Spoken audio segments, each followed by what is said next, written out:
আপনি যখন মুসলিম হতে পারবেন তখন আপনি বিপদকে এনজয় করবেন, আপনার কষ্টকে আপনি এনজয় করবেন। প্রচন্ড কষ্ট চলছে, আপনার সামনে হাদিস হাজির হবে। নবীজি বলেছেন, তিরমিজিতে বর্ণিত হয়েছে, তিনি বলেছেন আশাদ্দুন নাসি বালাআন আল আমবিয়া ফাল আমসাল সুম্মাল আমসাল। সবচেয়ে বেশি বিপদগ্রস্ত ছিলেন নবী রাসূলগণ। আপনি কি তাদের অনুসারী? সো আপনার জীবনে বিপদ আসবেই। আপনার সামনে আরেকটি হাদিস আসবে, নবীজি সাল্লাল্লাহু আলাইহি ওয়াসাল্লাম বলেছেন ইন্নাল্লাহা ইযা আহাব্বা কওমান ইবতালাহুম। আল্লাহ যখন কোনো সম্প্রদায়কে ভালোবাসে তাকে পরীক্ষার মধ্যে ফেলেন, বিপদে ফেলেন। আপনার কাছে বিপদটাও এনজয় করার মতো একটা বিষয় হবে। আপনার জীবনে নেগেটিভ জিনিসের মধ্যে আপনি পজিটিভ জিনিস খুঁজে পাবেন। কোনো বিপদ হয়েছে, আপনি নিশ্চিত হবেন আল্লাহর হুকুম ছাড়া, আল্লাহর নির্দেশ ছাড়া আমার জীবনে কিছু ঘটে না, আল্লাহর ইলমের বাইরে কিচ্ছু হয় না। সো এই বিপদের মধ্যে আমার কোনো কল্যাণ আছে, আমি নিশ্চিন্তে সেটাকে মেনে নেই, গভীরভাবে বিশ্বাস করি। আপনি সেটাকে এনজয় করবেন, ভালো লাগবে।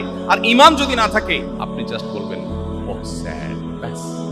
এরপর আপনার সান্ত্বনাকে, আপনি রোগাক্রান্ত, মর্মপীড়ায়, শারীরিক পীড়ায় আপনি ভুগছেন, আপনি খুব কষ্টে আছেন, কিন্তু আপনি জানেন নবীজি বলেছেন ইমানদার যদি তার পায়ে একটা ছোট কাঁটাও বিদ্ধ হয়, ছোট একটা কাঁটাও যদি ফুটে এবং সে যদি সবর করতে পারে, কাঁটা ফুটেছে, কাঁটা 14 গোষ্ঠী ধরে গালিগালাজ করে নাই, সে সবর করেছে, আল্লাহর কাছ থেকে সে রিওয়ার্ড পাবে, বিনিময় পাবে। তাহলে আমার এই বিপদে আমি যদি সবর করি আল্লাহর কাছে বিনিময় পাবো।